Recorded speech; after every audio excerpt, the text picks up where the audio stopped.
Halo Bapak Ibu, setelah sebelumnya kita sudah mempelajari Google Classroom modul 4, interaksi antar pendidik dan peserta didik, yaitu tugas yang pertama mengirimkan email ke salah satu peserta didik, yang kedua mengirimkan email kepada lebih dari satu atau semua peserta didik, dan yang ketiga interaksi dengan memberikan 5 komentar di kelas.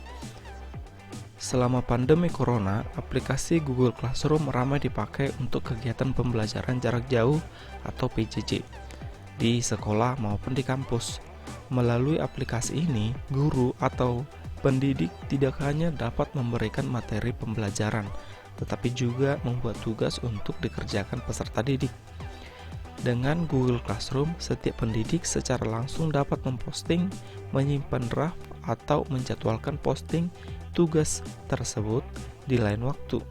Jika peserta didik telah menyerahkan tugas dengan mudah, pendidik dapat menilai pekerjaan setiap peserta didiknya. Untuk membuat tugas tersebut, tentu saja guru harus membuka aplikasi atau laman Google Classroom baik melalui komputer ataupun Android. Untuk itu, pada video kali ini kita akan melanjutkan dengan modul kelima, membuat dan menilai tugas yang terdiri dari yang pertama membuat satu tugas, yang kedua 5 peserta mengerjakan tugas, yang ketiga pendidik mengevaluasi hasil tugas, dan yang keempat itu peserta bisa melihat nilainya. Simak terus video ini, namun sebelum kita lanjut, bagi Bapak Ibu yang baru bergabung di channel ini, silahkan Bapak Ibu klik subscribe dan tekan loncengnya juga agar Bapak Ibu senantiasa mendapatkan informasi terbaru dari channel ini.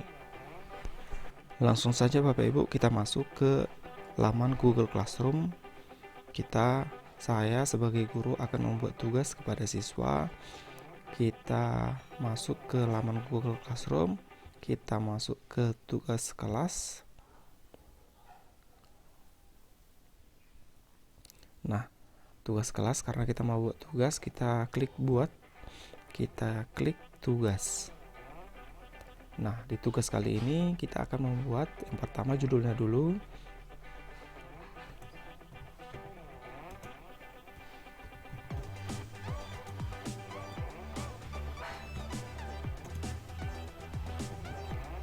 Kemudian setelah kita ketikkan judulnya, kita harus buat petunjuk atau deskripsi dari tugas yang akan kita kirimkan ke siswa.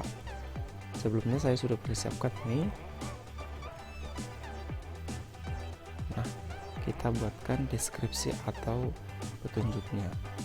Tugasnya saya buatkan di deskripsi besaran pokok atau gambaran dari apa itu besaran pokok. Kemudian setelah itu saya buatkan di sini tugasnya, kirimkan salah satu alat ukur dari besaran pokok di atas dengan gambar dan kirimkan di bagian tugas Google Classroom.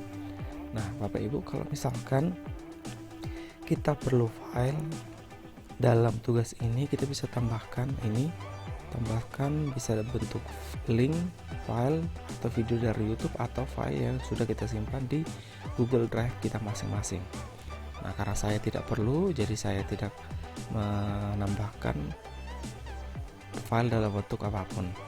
Oke, setelah kita ketikkan deskripsi dari tugas yang akan kita kerjakan.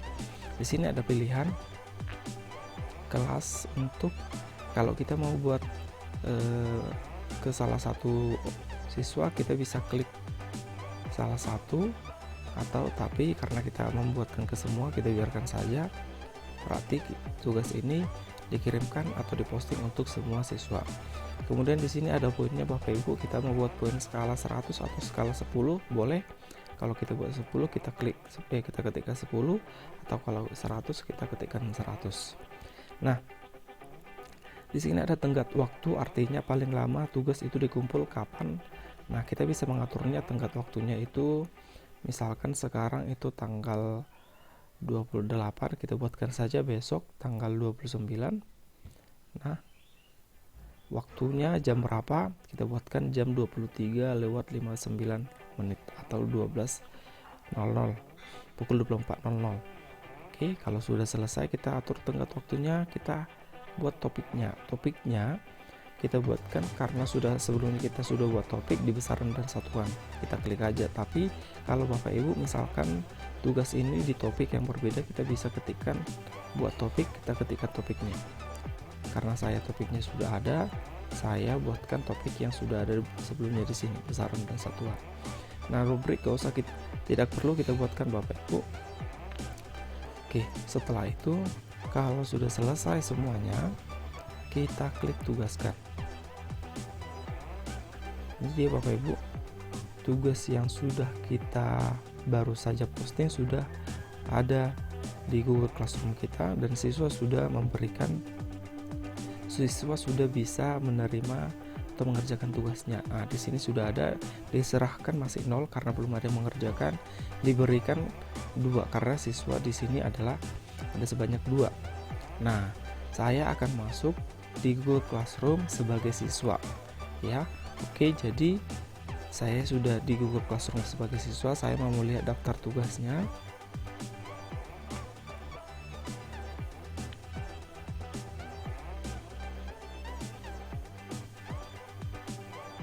Nah, ini dia, di salah satu siswa sudah melihat tugas yang diberikan oleh gurunya.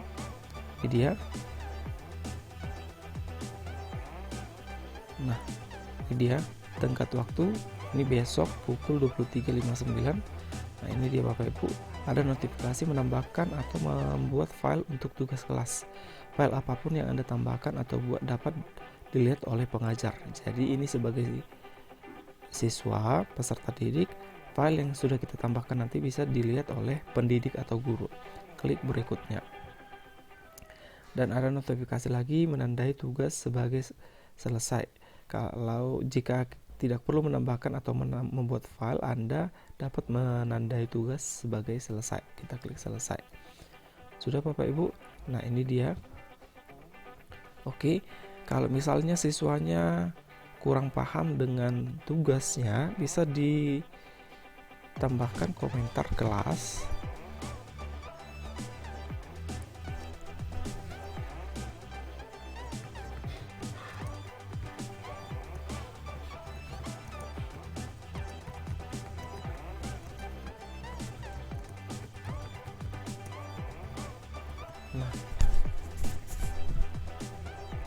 Nah, siswanya sudah menambahkan komentar di komentar kelas dan dikirim. Nah, coba kita lihat di gurunya. Ada satu komentar dari tugas yang sudah dibuatkan. Apakah harus semua alat ukur dari besaran pokok, Pak? Katanya, kata siswanya. Maka gurunya akan menjawab,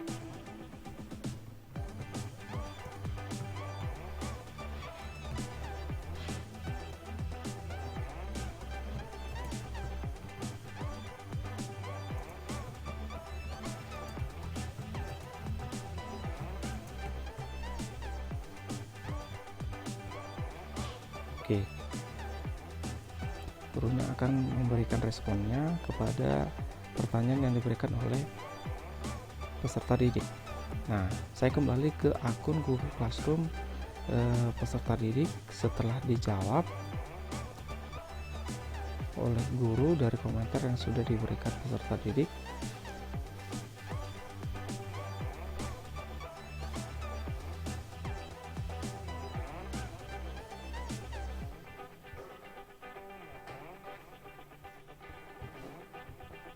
Dijawab kembali.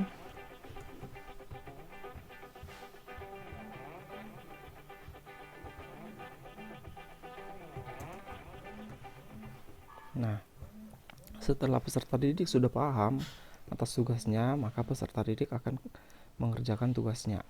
Nah, ini dia, kita kerjakan sebagai siswa, kita kerjakan tugasnya, mengirimkan gambar. Kita upload, kita browse dari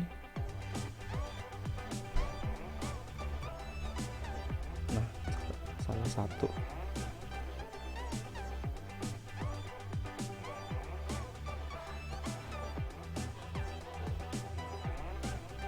Oke, kalau siswa sudah membuat tugas, jangan lupa siswa harus mengklik serahkan. Nah, peserta didik juga bisa memberikan komentar pribadi ke pengajarnya atau pendidiknya.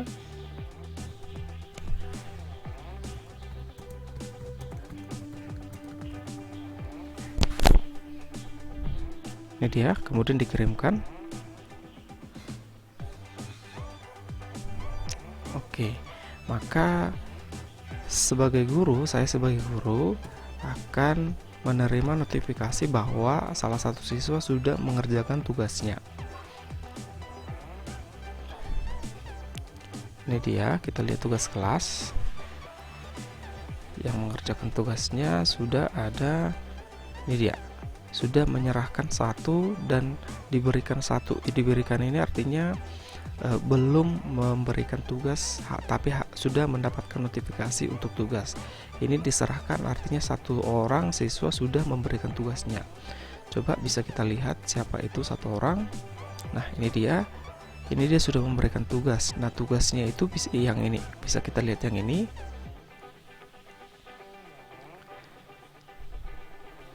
Oke, ini dia tugasnya.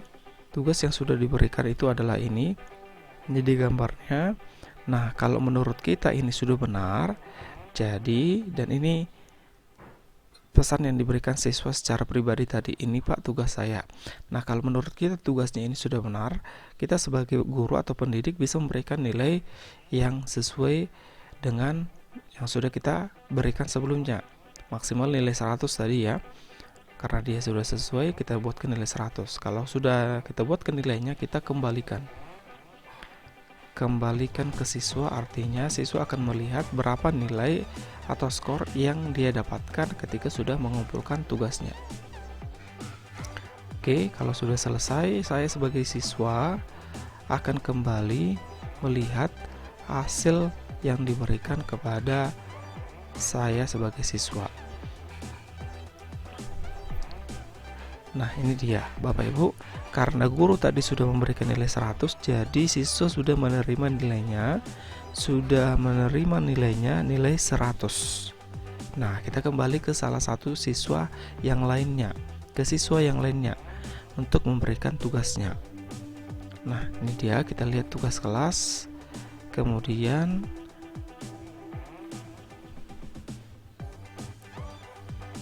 siswa akan mengirimkan tugas yang diperintahkan oleh gurunya.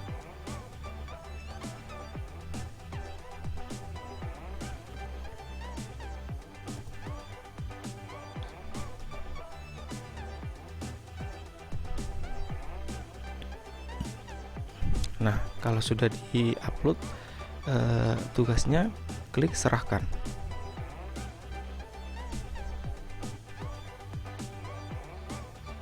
Nah, siswa bisa mengirimkan komentar pribadi, boleh tidak kalau sudah selesai. Nah, ini sudah selesai ya Bapak Ibu, sudah dikirimkan siswa yang lainnya, maka guru akan mengoreksi dari tugas yang sudah diberikan siswa baru saja.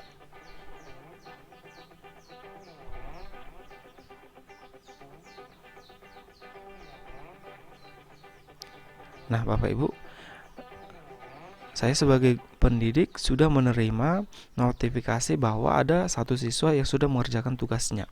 Yang pertama tadi ini sudah diberikan nilainya, yang kedua yang ini baru saja memberikan, yang ini dia. Bisa kita cek apakah sudah benar, kita klik.